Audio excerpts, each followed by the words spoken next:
شما جمعه گوشتینی امروزه رو آغاز می‌نمایم. مرحبا.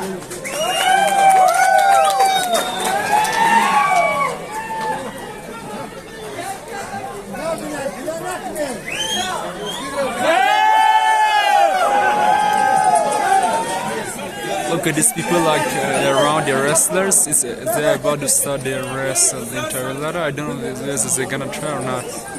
It's just a joke, I guess. They're just trying to pray.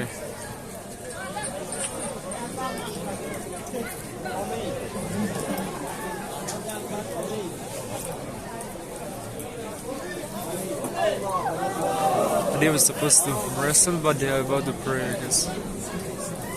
Let's see how the wrestling is gonna start here in Tavildara once again.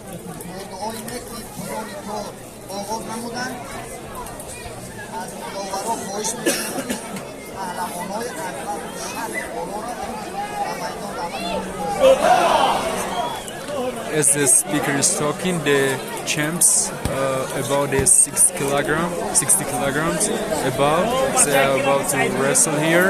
It's the second day of wrestling here in Tavildara, in Navruz.